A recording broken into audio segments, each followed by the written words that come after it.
पिछले एक वीडियो में हमने देखा है कि अगर एक कंडक्टर के थ्रू हम करंट को पास करें तो फिर ये पास में रखे हुए एक मैग्नेट को डिफ्लेक्ट करने वाली है। यानी कि एक करंट कैरिंग कंडक्टर ये एक मैग्नेट को डिफ्लेक्ट कर सकती है, उसको पुश कर सकती है, उस पर एक फोर्स लगा सकती है। अब न्यूटन के थर्ड लॉ से तुम्हें पता होगा कि for every action there is equal and opposite reaction. तो यानी कि इस केस में हमारा मैग्नेट ये भी इक्वल फोर्स के साथ इस करंट कैरिंग कंडक्टर को पुश करना चाहिए, इस पर फोर्स लगाना चाहिए। यानी कि हमारी ये करंट कैरिंग कंडक्टर ये एक फोर्स को अभी अभी एक्सपीरियंस कर रही होगी।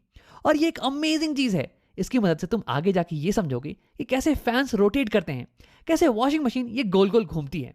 तो आओ इस वीडियो में इसी फोर्स की प्रॉपर्टीज को समझते हैं और इस फोर्स के बारे में और पता करते हैं। तो हमारा पहला सवाल यह है कि कैसे एक मैग्नेट एक करंट कैरिंग वायर को पुश कर पा रहा है। तो क्या तुम्हें याद है कि कैसे हमने ये समझा था कि एक करंट कैरिंग वायर ये एक मैग्नेट को पुश कर पाता है? तो हमने वहां पे कहा था कि जब भी एक वायर करंट को कैरी करता है तो इसके अराउंड मैग्नेटिक फील्ड जनरेट होती है और यही फील्ड है जो कि मैग्नेट को पुश कर पाता है, इस पे फोर्स लगाता है। तो यानी कि सिमिलरली हम कह सकते हैं कि एक मैग्नेट इसकी अपनी मैग्नेटिक फील्ड होती है और यही फील्ड है जो कि इस करंट कैरिंग वायर पे फोर्स लगा रही है, इसे पुश कर पा रही है। यानी कि अगर एक करंट कैरिंग वायर एक मैग्नेटिक फील्ड में रखा हो तो ये एक फोर्स को एक्सपीरियंस करने वाला है। यानी कि मैग्नेटिक फील्ड्स ये न कि केवल मैग्नेट्स को मूव कर सकती हैं बल्कि ये करंट कैरिंग कंडक्टर्स को भी मूव कर सकती हैं। और ये तो जाहिर सी बात है ना, पिछले वीडियोस में हमने देख रखा है कि कैसे करंट कैरिंग वायर्स ये ऑलमोस्ट एक मैग्नेट की तरह बिहेव करती हैं। अब ये एक अमेजिंग चीज है यार, क्योंकि हम फील्ड की मदद से अब एक करंट कैरिंग कंडक्टर को भी मूव करवा सकते हैं। यानी कि हम इलेक्ट्रिसिटी का इस्तेमाल कर सकते हैं अब एक कंडक्टर को मूव करवाने के लिए। अब इस प्रिंसिपल का इस्तेमाल हम बहुत जगह करने वाले हैं, जैसे कि फैंस को रोटेट करवाने में, इलेक्ट्रिक कार्स को चलाने में, वॉशिंग मशीन्स को मूव करवाने में। अब इससे पहले कि हम ये समझें कि ये चीजें कैसे काम करती हैं, हमें ये समझना पड़ेगा कि इस फोर्स की प्रॉपर्टीज क्या क्या हैं। ये फोर्स किन चीजों पर डिपेंड करता है, इसकी डायरेक्शन क्या होने वाली है। तो अब इसके लिए लोगों ने काफी एक्सपेरिमेंट्स किए और सबसे पहले उन्होंने चालू किया एक सिंपल एक्सपेरिमेंट से। उन्होंने एक करंट कैरिंग कंडक्टर को रखा एक यूनिफॉर्म मैग्नेटिक फील्ड के रीजन में। अब देखो, यूनिफॉर्म मैग्नेटिक फील्ड इसका मतलब हो गया कि एक स्पेस जहां पे कि मैग्नेटिक फील्ड इसकी स्ट्रेंथ हर एक जगह पे सेम हो, इसकी डायरेक्शन हर एक जगह पे सेम हो, न कि इस एग्जांपल की तरह। देखो यहाँ पे अलग अलग पॉइंट पे मैग्नेटिक फील्ड की डायरेक्शन ये अलग अलग है। जैसे कि यहाँ पे फील्ड ये इस डायरेक्शन में है, यहाँ पे इस डायरेक्शन में और यहाँ पे इस डायरेक्शन में। और फिर अलग अलग पॉइंट पे मैग्नेटिक फील्ड की स्ट्रेंथ ये भी अलग अलग है। मैग्नेट से दूर में फील्ड वीक होने वाली है और पास में स्ट्रॉन्ग। तो देखो इस एग्जाम्पल में इसकी फोर्स की प्रॉपर्टीज को समझ पाना ये थोड़ा सा डिफिकल्ट होने वाला है। इसलिए चीज़ों को सिंपल करने के लिए हम एक ऐसा रीजन लेंगे जहाँ पे कि हर जगह पे फील्ड की स्ट्रेंथ ये सेम हो और उसकी डायरेक्शन भी सेम हो। तो इसके लिए मुझे चाहिए होगा मैग्नेट के दो बड़े बड़े पोल्स, ये नॉर्थ पोल और ये साउथ पोल। अब याद करो कि इन दोनों के बीच में फील्ड ये कैसे दिखती थी। तो मैग्नेट के बाहर फील्ड ये नॉर्थ से साउथ रन करती है, तो फील्ड कुछ ऐसी ही दिखने वाली है। अब देखो ये एक अच्छा एग्जाम्पल है यूनिफॉर्म मैग्नेटिक फील्ड का।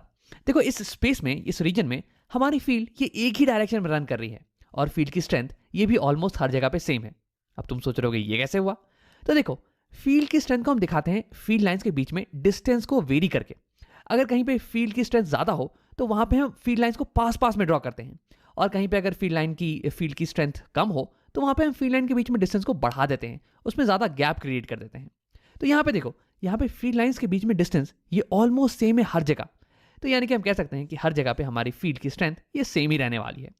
अब देखो इस यूनिफॉर्म फील्ड के रीजन में मैं एक करंट कैरिंग वायर को डाल के एक्सपेरिमेंट को परफॉर्म कर सकता हूं।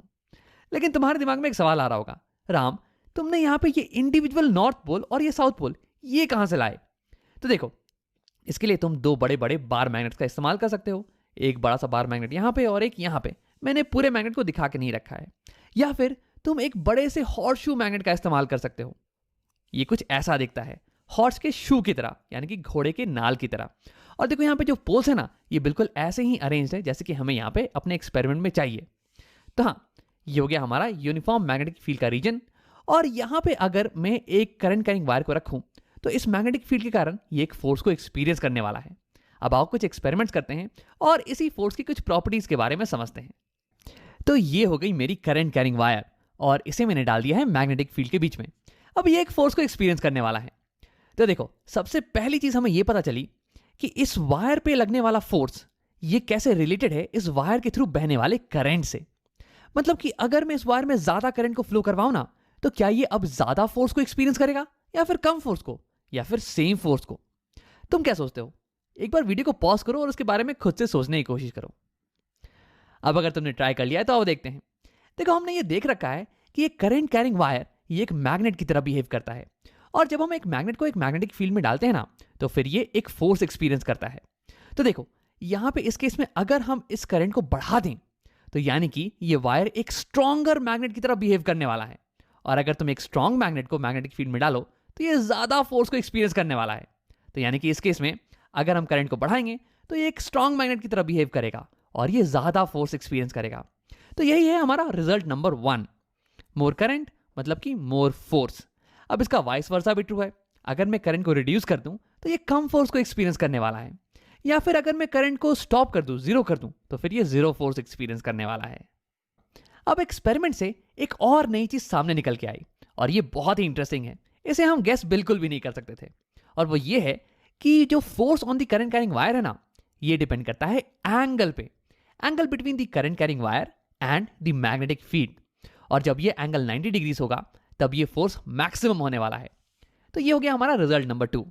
मैक्सिमम फोर्स तब एक्सपीरियंस करेगी वायर जब वायर परपेंडिकुलर हो मैग्नेटिक फील्ड के। जैसे कि इस एग्जांपल में देख लो, हमारी करंट कैरिंग वायर ये 90 डिग्रीज पे फील्ड के। अब अगर इस एंगल को मैं रिड्यूस कर दूं, ये कुछ इस एंगल पे आ जाए, तो देखो अभी करंट ये तो बिल्कुल ही सेम है, करंट की अमाउंट बिल्कुल ही सेम है, लेकिन फिर भी फोर्स ऑन दिस वायर ये रिड्यूस हो चुका होगा यार, क्योंकि ये एंगल इन दोनों के बीच का, वायर और फील्ड के बीच का एंगल, ये रिड्यूस हो चुका है। और अगर मैं एंगल को और कम करूं तो फिर फोर्स ये और ज्यादा कम हो जाने वाला है। अगर मैं एंगल को जीरो कर दूं, यानी कि हमारी वायर ये पैरेलल हो जाए मैग्नेटिक फील्ड के, तो इस केस में फोर्स ये वैनिश हो जाने वाला है। अब देखो, ये बहुत ही इंटरेस्टिंग चीज है, इसे हम बिल्कुल भी गेस नहीं कर सकते थे, और ये बिल्कुल एक्सपेरिमेंट से ही आया है, तो इसे बिल्कुल ध्यान में रखना, ठीक है। तो देखो, रिजल्ट ये है कि ये force on the current carrying wire ये डिपेंड करता है एंगल पे, angle between the wire and the field. और अगर ये एंगल जीरो होगा तो फोर्स जीरो होने वाला है, और अगर ये एंगल बढ़ता चला जाए तो फिर ये फोर्स भी बढ़ने वाला है, और ये फोर्स मैक्सिमम तब होगा जब ये एंगल 90 डिग्रीज हो जाए। अब आखिर में हम बात करेंगे इस वायर पे लगने वाले फोर्स की डायरेक्शन के बारे में, लेकिन यार इसे समझने में थोड़ा सा टाइम लगने वाला है, और हमारी ये वाली वीडियो ये पहले से ही थोड़ी लंबी हो चुकी है, तो इसके बारे में हम किसी दूसरे वीडियो में बात करते हैं। वैसे क्या तुम अभी ये गेस कर सकते हो कि फोर्स की डायरेक्शन ये किन किन चीज़ों पे डिपेंड करने वाली है? मतलब कि किन किन चीज़ों को मैं चेंज करूं तो ये फोर्स की डायरेक्शन ये भी चेंज हो जाएगी। एक बार वीडियो को पॉज करो और गैस करो। अब देखो, ये फोर्स की डायरेक्शन ये डिपेंड करने वाली है दो चीज़ों पे, करंट की डायरेक्शन पे और फील्ड की डायरेक्शन पे। मतलब कि जिस डायरेक्शन में करंट बह रहा है ना, उस पर डिपेंड करेगी हमारी फोर्स ऑन दिस वायर की डायरेक्शन। अब अगर मैं इस करंट की डायरेक्शन को रिवर्स कर दूं, ये करंट अभी ऊपर जा रही है, इसे मैं नीचे कर दूं, तो फिर हमारी फोर्स की डायरेक्शन ये भी रिवर्स हो जाने वाली है। और सिमिलरली अगर मैं फील्ड की डायरेक्शन इसे रिवर्स कर दूं, तो भी फोर्स ऑन दिस वायर इसकी डायरेक्शन रिवर्स हो जाने वाली है।